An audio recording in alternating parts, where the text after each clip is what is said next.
evening, everyone. My name is Megan Deppen, and I'm from the Center for Alumni and Family Engagement at Bucknell. And on behalf of the Bucknell Club of the Greater Susquehanna Valley, we welcome you to tonight's event that will focus on the markets of the Roaring 20s, featuring Professor Emeritus William Gruver. So just a few items before we get started. This event will be recorded and it will be shared after the event with you and those who couldn't attend tonight. Also, there will be some time after the presentation to answer questions. So if you could please submit your questions through the Q&A. And now I'm going to turn it over to our Greater Susquehanna Valley Club volunteer, Tricia Shear, class of 1996, to introduce Professor Gruver. Tricia? Thank you, Megan. William R. Gruver is a senior fellow at the Open Discourse Coalition and a professor emeritus at Bucknell University, where he held the Howard I. Scott Chair and was a professor of management practice. While at Bucknell, he received the most prestigious teaching recognition, the Lindback Award, and the ECAC Award for contributions to NCAA athletics. Before joining the Bucknell faculty, Gruver was a general partner at Goldman Sachs, where he was the chief operating officer of the firm's largest division, Equities. During his years at Goldman, he led the division's reorganization after the 1987 market crash, returning the division to its most profitable years. In addition to his focus on the bottom line, through his leadership, the division expanded geographically in Asia and Europe and diversified by appointing the first woman to lead a regional office, by opening an emergency daycare center at its home office, and by initiating recruiting at historically Black colleges and universities. Please welcome Professor Gruver.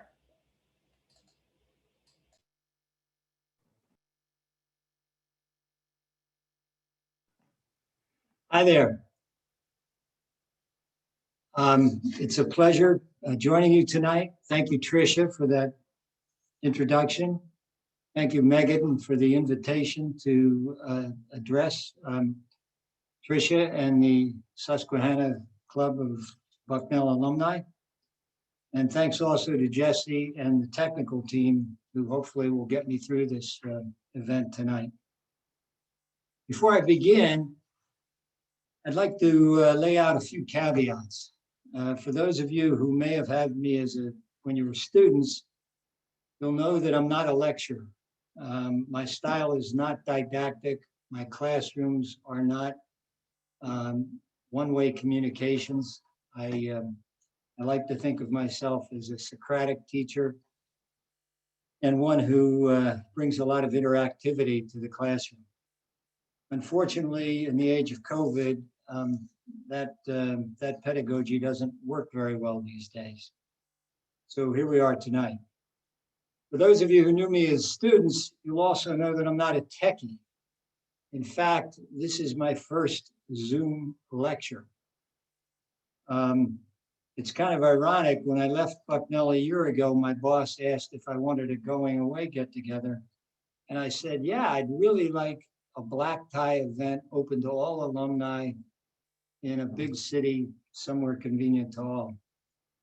And tonight we have this, where Joan and I are sitting in a room by ourselves. I'm looking at a screen, can't see anybody else. I'm told there are hundreds of you out there. The whole thing has a very Orwellian feel to it, to me. Third caveat is that I'm not an economic historian. There are much more qualified people still active on the Bucknell faculty to give this talk. In particular for any students who may be watching, I suggest Professor Jan Traflett in the College of Management. She's a world-class scholar on the history of markets. She's written books on it, and she's a real resource for Bucknell. I encourage any students who are viewing tonight to reach out to her and take one of her courses. You'll learn a lot. My fourth caveat is the famous economic historian John Kenneth Galbraith allegedly said that there are two kinds of economic forecasters in the world. The first kind was those who don't know what the future holds. And the second kind were those who don't know that they don't know what the future holds. I like to think of myself as definitely in the former category. I have no idea what's going to happen when the market reopens tomorrow. My fifth and last caveat is I've promised Tricia and Megan and the team that I'll keep my remarks under an hour to allow time for questions.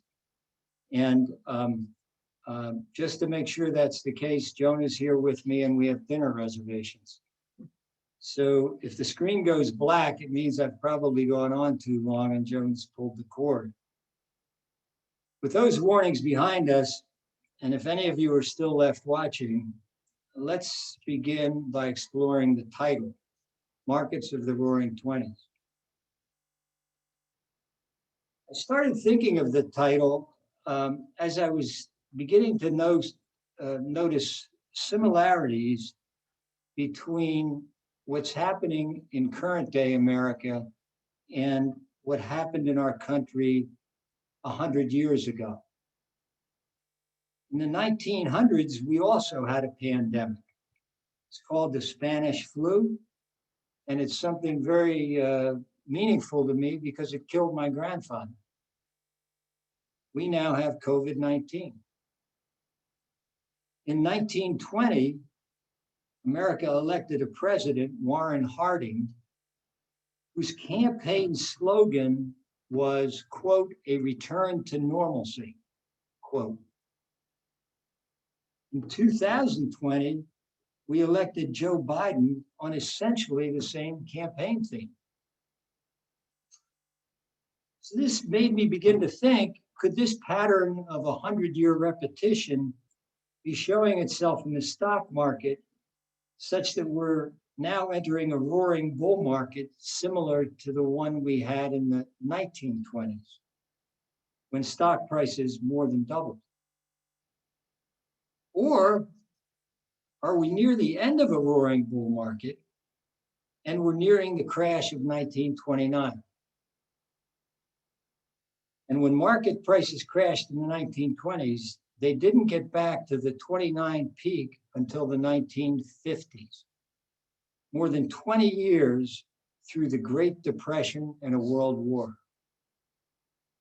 These events scarred a whole generation of Americans, including the investing public.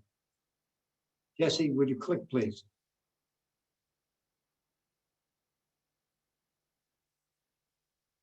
So tonight, we're going to explore two questions. One, are we in a financial bubble similar to that of the 1920s? And two, if we are, how close are we to seeing that bubble burst, as all bubbles eventually do, and as happened tragically in 1929? Let's start with the definition of a financial bubble. A financial bubble is a period in which the market price of an asset exceeds the intrinsic value of the asset, such that the market price eventually reaches unsustainable levels. If you think more deeply about that definition, market price of an asset exceeds the intrinsic value until it gets to unsustainable levels. If you think about more deeply about that definition, perhaps you'll begin to agree with me that the pejorative connotation in which financial bubbles are held isn't necessarily correct. In fact, bubbles are great for investors as long as you exit before the market prices reach those unsustainable levels. And in the 1920s, some now legendary investors did just that. But getting out of a roaring bull market is contrary to human nature. It's like leaving a party just when it gets rocking. But Roger Babson, the founder of the eponymously named college, John Jacob Raskob, who at the time was chairman of the DNC and later built the Empire State Building, Joe Kennedy, who later became the first chairman of the SEC, later became ambassador to the UK, and of course was father of the president. All of these market participants in the 1920s added to or made their fortunes by knowing when to say enough. Understanding when to get out requires as much sociological as financial understanding. You need to understand herd behavior as much as you need to understand investment valuation techniques. The most commonly accepted measurement that compares market price to intrinsic value is the price earnings ratio, the PE multiple. How many dollars does it cost today to own a stream of future annual earnings? For example, if a share of stock sells for a market price of $10 and it has earnings per share of $1, its price earnings ratio will be 10x. If one calculates that ratio using earnings generated in the previous 12 months, the historical average price earnings ratio of the S&P 500 is 15. Today, the PE ratio using the trailing 12 months earnings is 35. 15 average and worth 35 today. This trailing 12 months PE ratio has only been this high twice in history. In 2000, during the dot-com bubble, when it reached approximately where it is today, and in the 2008 financial crisis, when it peaked at 60. Some of you who are more involved in the market might criticize my use of the trailing 12 months PE for good reason, because companies' earnings have been depressed because of lockdowns in the last year. So instead, we might want to calculate the ratio based on estimates of future 12-month earnings. If one does that, the historic PE is 18x, 18 times earnings. We're now at 22.5 times earnings, still far above average. In the interest of time, let's not quibble about how far above average today's PE is. Let's simply agree that we're in a bubble, just as our ancestors were 100 years ago. Then the question on which we'll focus tonight is, how close are we to that bubble becoming unsustainable? Jesse, please. To answer that question, I again refer to the great economic historian, John Kenneth Galbraith, who after the 29 crash, in a study of the bubble of the 20s, concluded that bubbles were supported by 4 factors. And as I've studied Galbraith, not yet, Jesse, as I've studied Galbraith and I've compared it to other crashes subsequent to the 29 crash, these 4 factors inevitably explain the bubbles. A metaphor I like to use for Galbraith's 4 factors is a 4-legged stool, such as the one pictured here. When all 4 legs are intact, it's solid as a rock.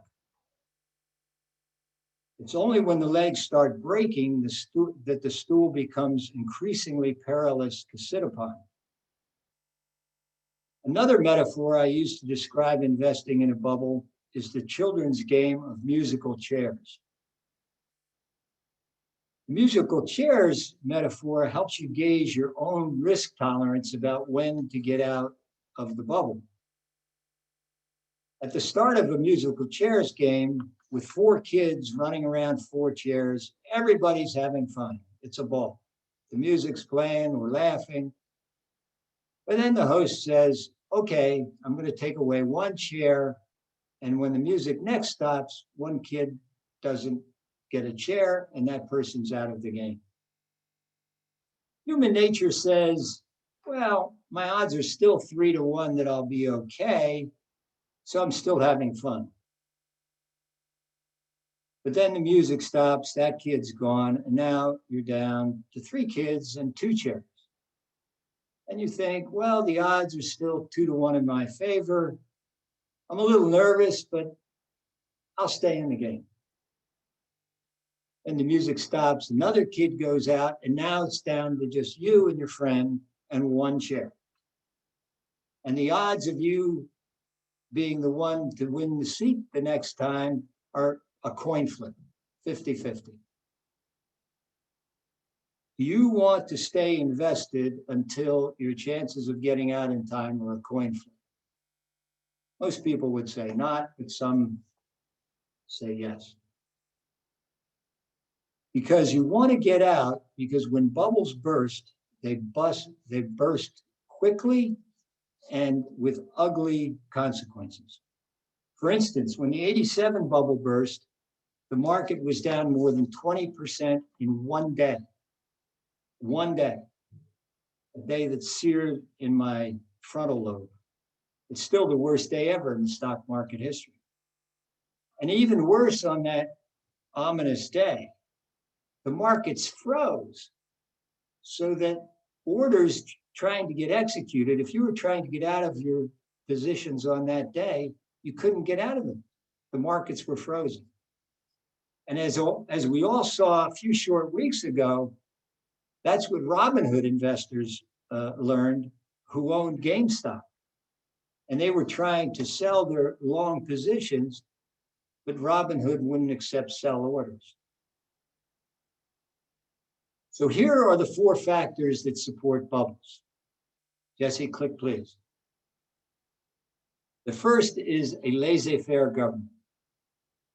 Whether it was Harding, Coolidge, Hoover in the 20s, or more modern equivalents such as the Trump administration, a factor in a bubble is inevitably a business-friendly government. One that is friendly to businesses both through its regulatory and its tax policy. It's not necessarily that Republicans are good for the market and Democrats bad. It's where the omniscient market sees fiscal and regulatory policy heading. Shortly before the 1987 crash, mere congressional discussion of eliminating the deductibility of interest on junk bonds signaled that the Reagan era of laissez-faire government was coming to an end and led to that bubble bursting. Jesse, please. Second factor is leverage. Is the market price being supported by large amounts of borrowed money? Jesse? The third factor is interest rates. A lax monetary policy inevitably accompanies financial bubbles. But it's not just absolute rate levels that are important, it's the direction in which those rates are moving. Jesse? And the last factor of Galbraith's 4 factors contributing to bubbles is public participation. Those of you who studied accounting at Bucknell or remember anything from your accounting courses at Bucknell are likely familiar with methods of inventory valuation called FIFO, FIFO, and LIFO, LIFO. Well, in financial bubbles, we don't have FIFO or LIFO. We have LILO, LILO. And this is what applies to the public in bubbles. Last in, last out.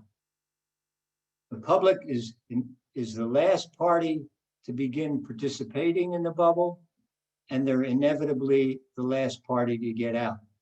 And they inevitably get out too late. So where are we today? How many of the legs of the bubble stool are solid? How many are broken? How many are shaky?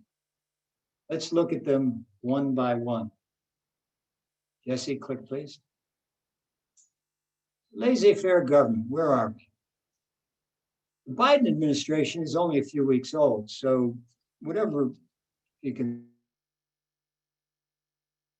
say, it had to be said with the caveat that it's very premature.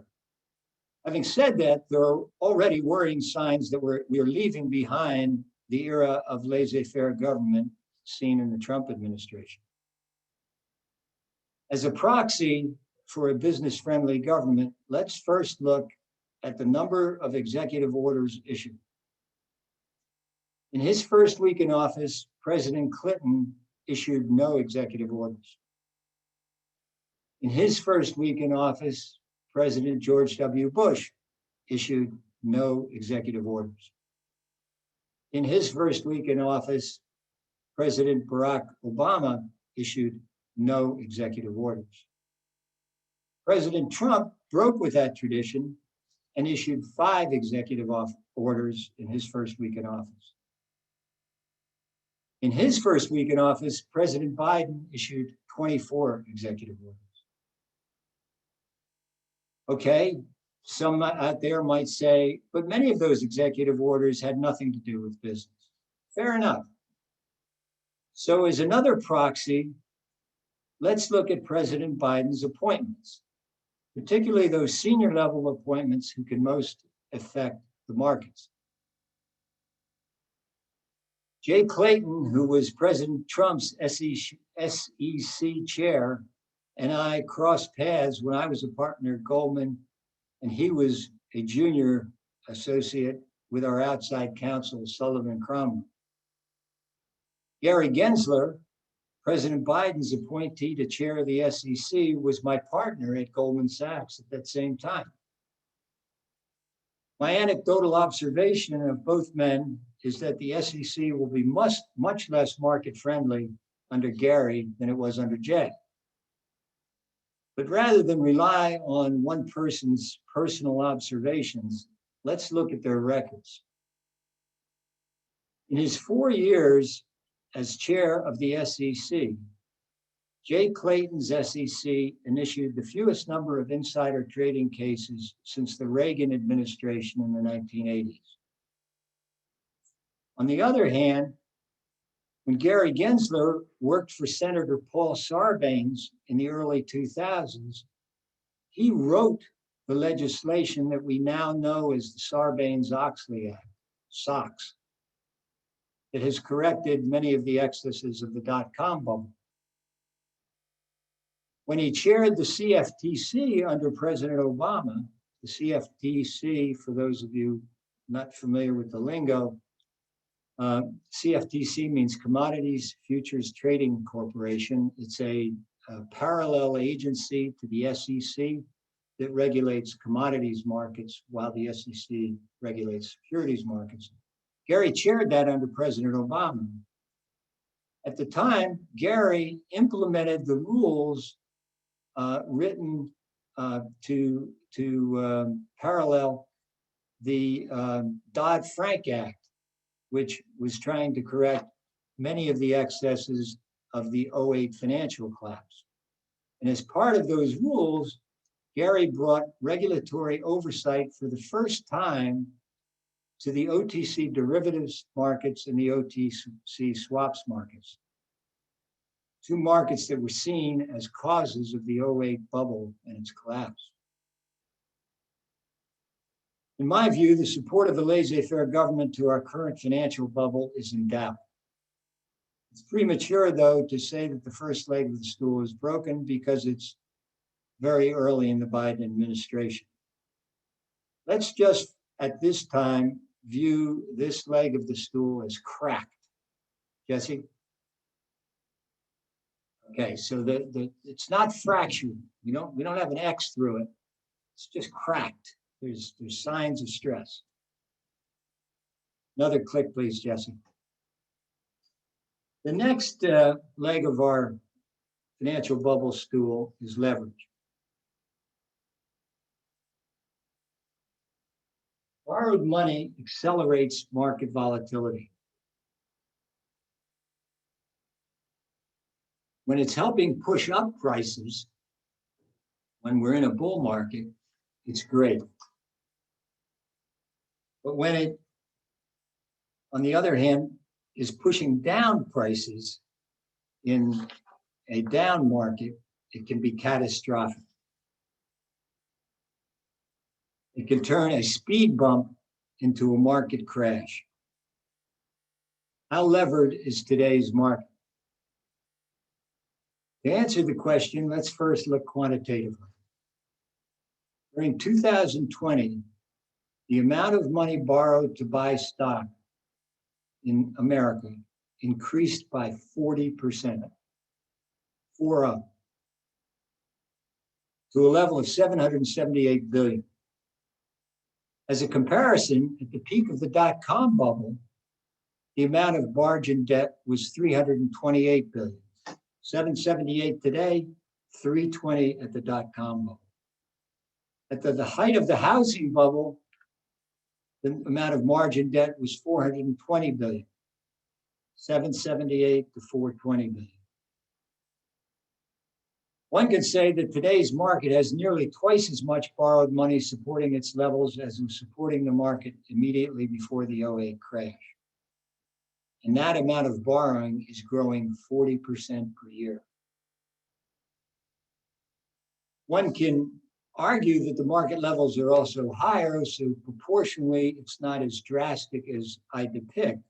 Nevertheless, there's a lot of borrowed money supporting our market today. This quantitative look at leverage is indeed worrisome. But what qualitative evidence do we have as to leverage?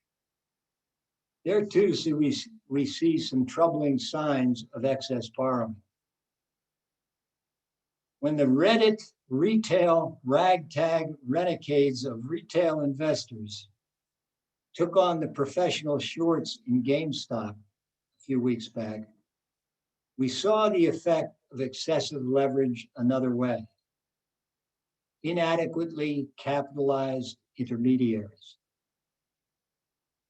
When the proletariat was prohibited from buying more GameStop stock by their broker, Robinhood, it was not because Robinhood was colluding with the professionals who were short the stock in order to relieve the pressure of the short squeeze.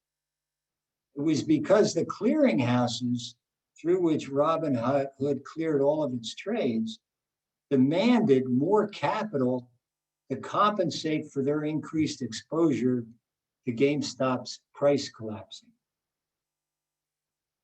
We can get into the mechanics of a short squeeze and other esoteria during the Q&A. The point now is that the largest online broker, Robinhood is by far the largest online broker. At the beginning of this month, Robinhood was being downloaded more than twice as much as Fidelity, TD America, E-Trade, and Schwab combined. Robinhood was forced by regulators to raise $3 billion in capital very quickly in order to stay in business. Not only were individual investors highly leveraged, as we saw in our statistics a minute ago, but the infrastructure was at risk because the largest online participant was also over-leveraged. One last point on leverage must be made. The primary tool available to regulators to control buying of stocks with borrowed money is called the initial margin requirement. That's the amount of collateral that a buyer must put up in order to get a loan from a broker to buy more stock. The Federal Reserve is the regulator charged with controlling this requirement. From the 1929 crash until 1974, when I was beginning my career, the Fed used that tool actively.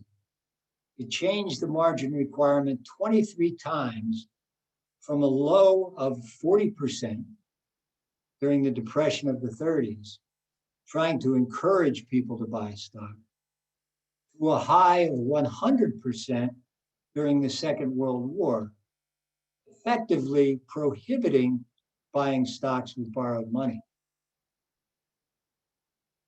For the last 47 years, however, the initial margin requirement has not been changed from the 50% level where it went in 1974 and where it's been ever since. The reluctance of the Fed to use the rheostat of raising and lowering the initial margin requirement has now made its use the capital markets equivalent of nuclear war. You can't do it. In my view, effectively taking this tool off the table has been a clear dereliction of duty on the part of the Fed. Jesse?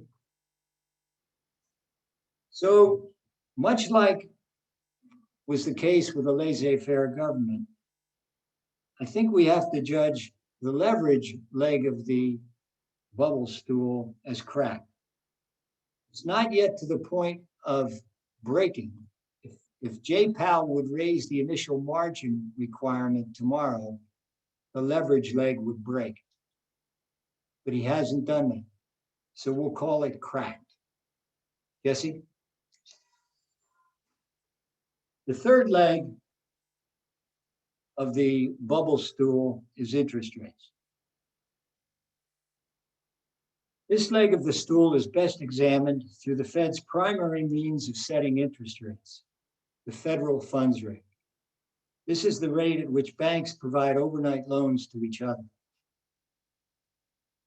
The federal funds rate relationship to other interest rates has been compared to a lead violin in an orchestra.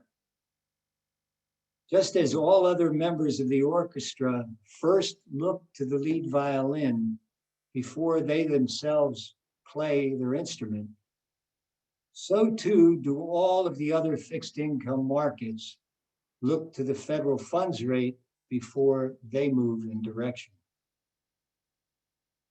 To give you perspective, when the Fed was trying to arrest hyperinflation in the early 80s, the federal funds rate peaked at nearly 20%.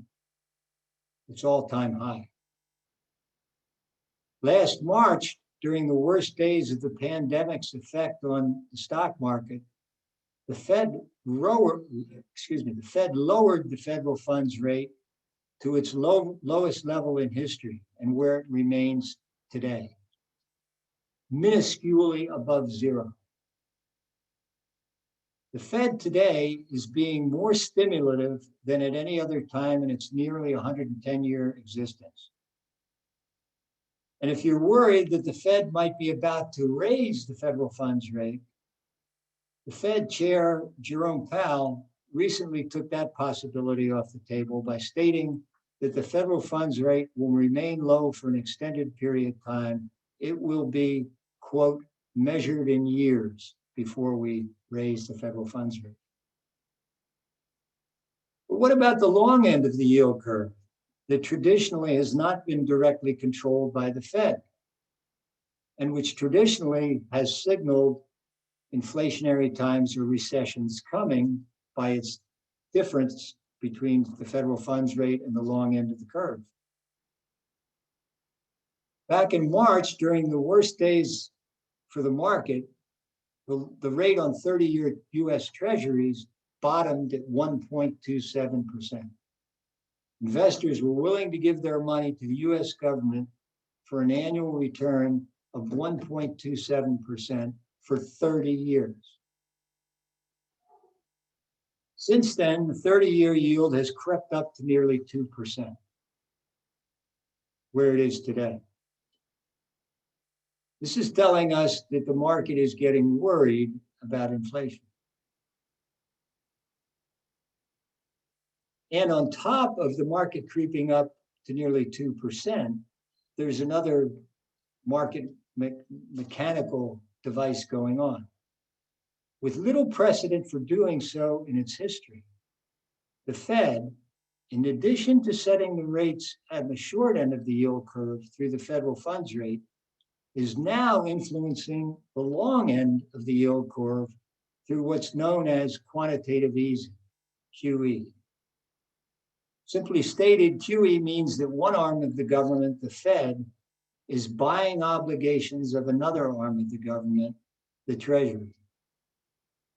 Without the added demand of QE caused by the Fed buying $100 billion worth of bonds each day, long rates surely would have been higher by now, and thereby would have been flashing a red warning sign that the interest rate leg of the bubble was bursting. But with the Fed intervening on the long end and controlling the short end, it's hard to read interest rates right now. Before we leave the interest rate leg, let's look at the effect of these record low rates on the equity evaluations given earlier. Recall that earlier, I suggested that PE ratios were well above their historic averages, suggesting that a financial bubble might be nearing the bursting point. Let's now adjust those PE ratios for today's record level of low interest rates and see if we get a different picture. My favorite way to adjust equity valuations for interest rates is to calculate the earnings yield. The earnings yield is an easy calculation. It's the inverse of the price earnings ratio. So if the price earnings ratio is market price over earnings per share, earnings yield is earnings per share over the market price of the stock. It in effect is one's return on investment for buying a stock today. If one then contrasts that percentage return to the yield on inflation-protected securities, an alternative to buying stock, a riskless alternative to buying stock, one gets a picture of comparative attractiveness between the stock markets and the fixed income markets. That spread between the earnings yield and the yield on TIPS, inflation-protected securities, is now at 5.5%. For perspective, at the peak of the housing bubble, that spread had narrowed to 0, and the bubble burst. By being 5.5% today, this suggests that because of record low interest rates, the stock market valuations are not as inflated as they first appeared earlier in this presentation.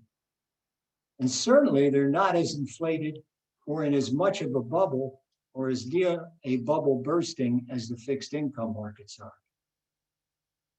There's a maximum on Wall Street among the pros that advises a pro, don't fight the Fed. It seems as true today as it ever has. This leg of the stool, therefore, is still strong, but Jerome Powell could change things in a heartbeat. Jesse?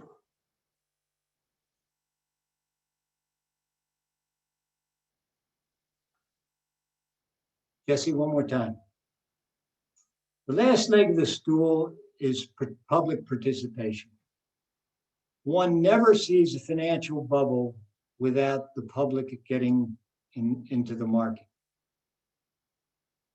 In today's case, easy-to-use trading apps like Robinhood and 0 commissions for the first time in the retail market set the stage for retail investors to return to the stock market after having exited in droves after the 2008 housing bubble burst.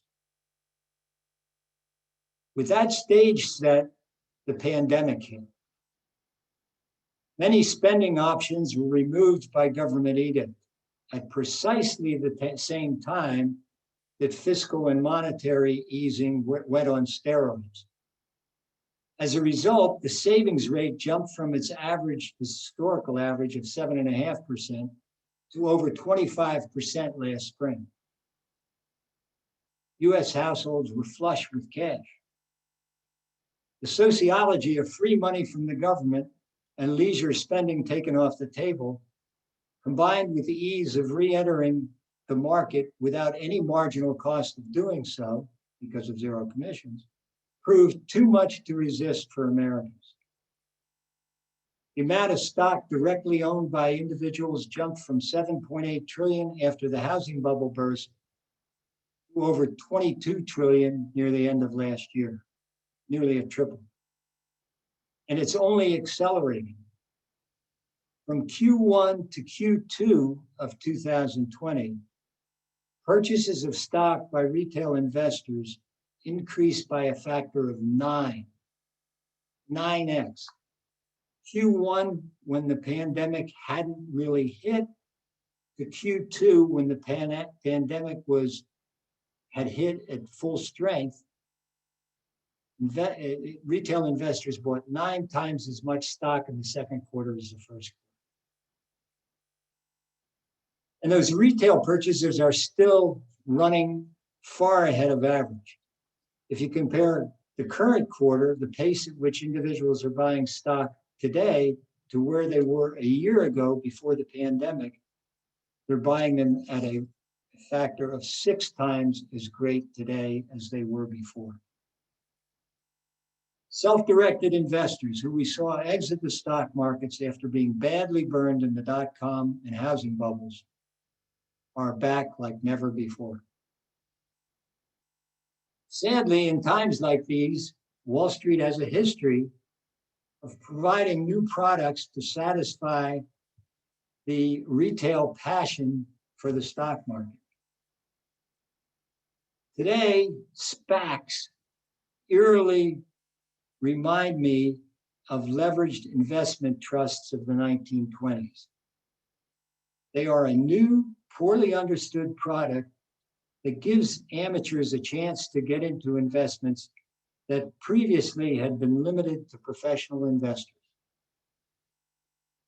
Initially, these products might begin with noble purposes, like allowing the little guy to get into previously markets from which they were excluded. But in history, these vehicles quickly become profit vehicles for the sellers and buyer's traps for the individual investor. For those of you not familiar with SPACs, a SPAC is an acronym, SPAC, stands for Special Purpose Acquisition Company. They are also known as blank check companies for good reason. Here's how they work. The SPAC is formed by a sponsor who sells a new stock just like a company that was manufacturing widgets would sell its stock through an IPO, an initial public offering. Most of the buyers are smaller, less sophisticated investors. The SPAC at its offering has no earnings history, and it has no assets other than the money given to it through the IPO. The attraction for the buyer is that within a fixed period of time, usually 2 years,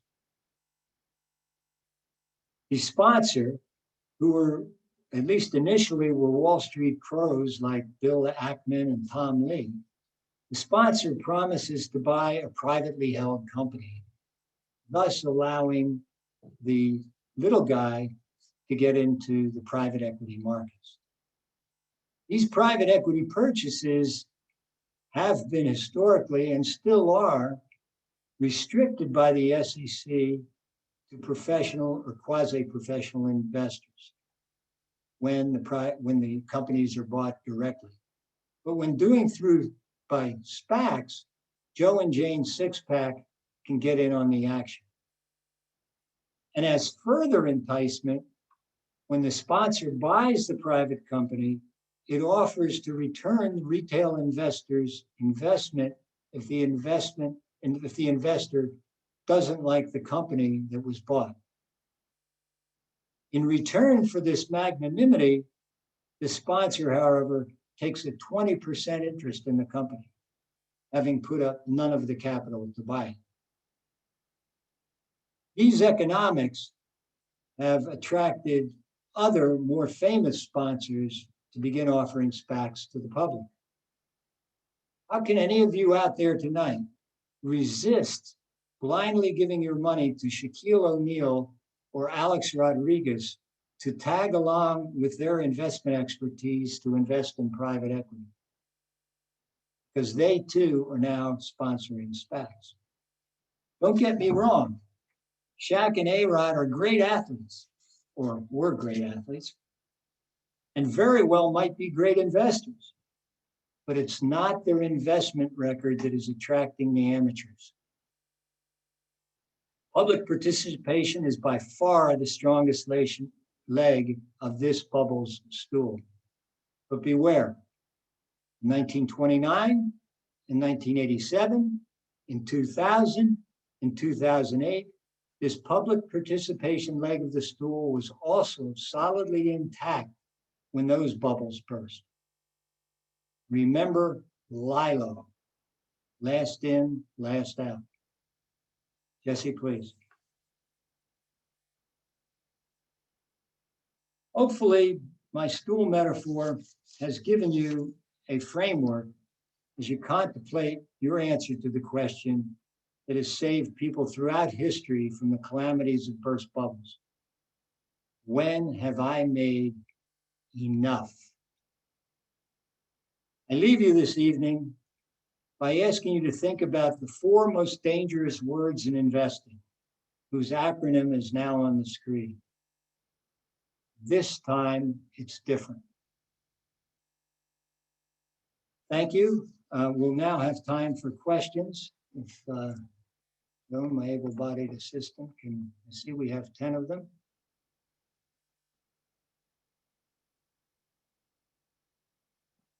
Okay. Okay. First question. Okay. Oh, and a correction from an anonymous attendee. They're absolutely right. Robinhood did not restrict sell orders. My brain misfired. They restricted buy orders. You need the margin to buy stock, not to sell stock. So thank you, whoever the anonymous corrector was. The next question is one that I'm also glad was asked. It is, so what's this open discourse coalition of which you're now a part as the senior fellow? The Open Discourse Coalition is a 501c3 not-for-profit that was created last year by Bucknell alumni to fund and support activities by Bucknell faculty that foster viewpoint diversity and restore civil discourse to campus. Our kickoff event last November, a webinar debate on systemic racism by 2 professors, is available online. I encourage all of you to watch it. It was a great example of the types of efforts that we're supporting. We're taking on the 3rd real questions of modern society and bringing 2 opposing points of view together to have a civil discussion on the topic. If you agree with me that more of this civil discourse and viewpoint diversity is good for Bucknell, I encourage you to check out the ODC website at opendiscoursecoalition.org. There's another question that I'm glad was asked. So what's the effect of the federal debt on my view of today's market? The federal debt today is somewhere around $27 trillion. That's a hard number to get your head around. So I like to break it down per person. 330 million approximately people in the United States today. So that means each American today, even though those of us who think we're proudly debt-free, we actually have an $82,000 debt burden that we're carrying. Because this federal debt is going to have to be paid off at some point. If you add to that 27 trillion of stated debt, the 45 trillion of unfunded liabilities, primarily through Medicare and Social Security, and then do the division to make it a per head number, each child in America today, even the youngest baby born yesterday is coming into this world carrying debt of $218,000 per person. It's going to have to be repaid, probably not in my lifetime, but in those of you who are out there who are under the age of 50. It's frightening to me. And the problem is that the numbers have become so big that they're abstract. A billion, a trillion, one starts with B, one starts with T. So I've come up with a little quiz to take a trillion from the abstract to the practical. Instead of thinking of trillion in units of finance like dollars or euros or yen, let's think of a trillion in terms of units of time. The question I ask people, and please don't Google this, but write your answer down quickly without Googling. The question I ask is, how long is a trillion seconds? I've asked this of numerous people.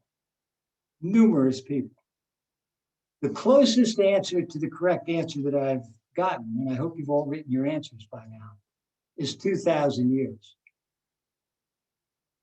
And that answer was wrong by about 30,000 years. A trillion seconds is about 32,000 years. So if we start paying our national debt $1 a second, it'll take us 32,000 years to get a trillion, and we're 27 trillion in debt. It's a staggering, and no politician, forget Democrats, forget Republicans, no politician in Washington talks about it. It's irresponsible on their part. So if any of you are politically active, or even if you're not politically active, get politically active and start asking your elected representatives what they're going to do about the national debt. What's that mean for investors? There's only one way this amount of debt can be repaid. We've got to repay it with cheaper dollars than they are today.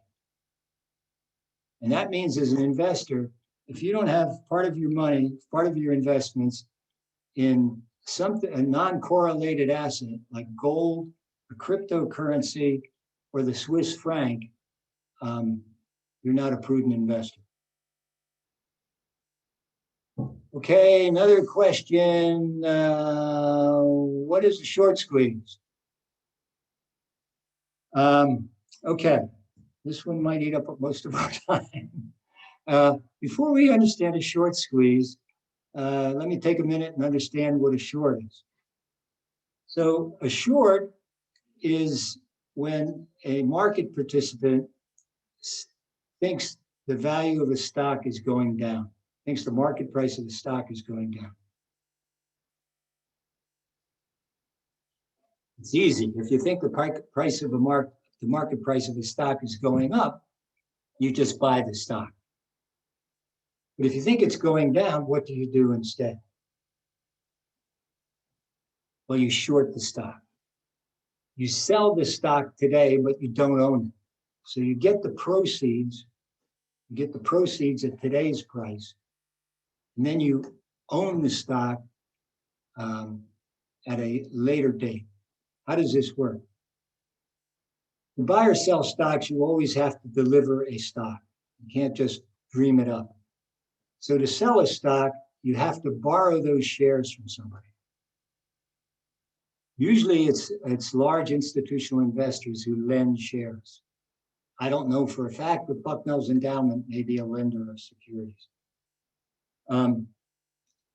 So a person who wants to short a stock to profit from the price going down will borrow shares from that institutional investor and then sell those shares and make delivery by delivering the borrowed shares.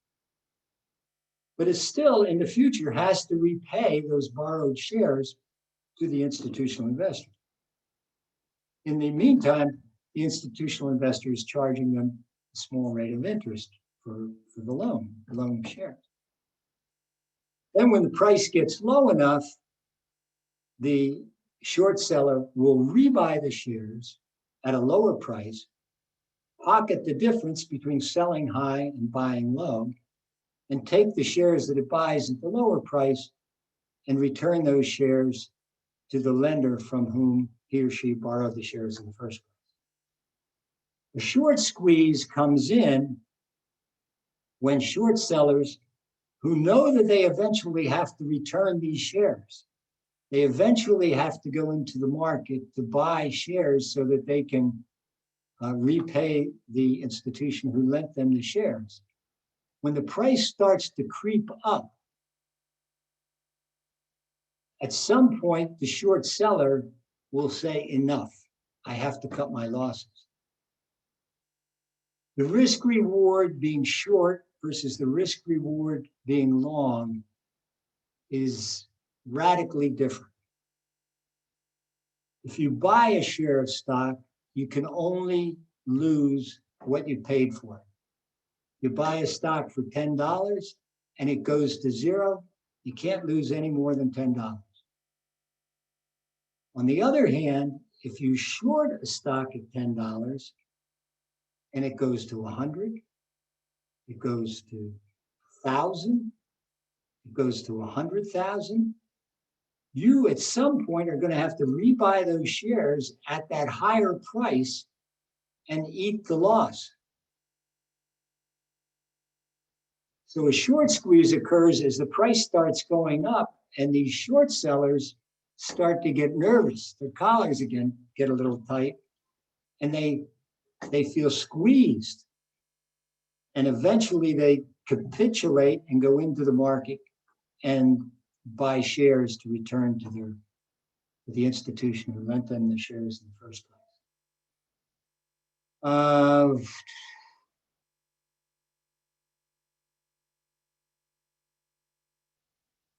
What level of initial margin requirements should be required of retail investors on the platform?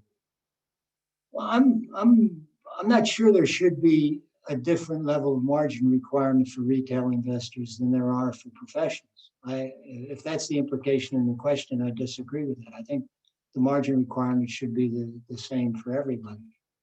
And I think it should, if it had been used more frequently, I think the margin requirement should be used and it should be raised. It should go up to probably 60%. But it's been so infrequently used, it hasn't been used in nearly half a century. So that would just crash the market tomorrow. So I don't think I don't think it's practical to think that we can increase or decrease the margin. Let me take a few more questions.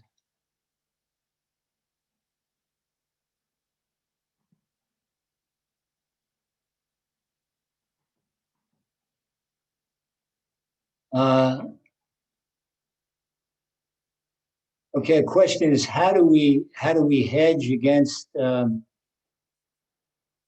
market crashing? I think I already answered that one with I would have some assets in either gold, cryptocurrency, or the Swiss franc, or all three. What's your opinion on cryptocurrencies? Is this a viable asset class? Yeah, that's a complicated one. My problem with cryptocurrencies is I don't know who's going to be the winner. You know, Mark Cuban's into one, Elon Musk is into another.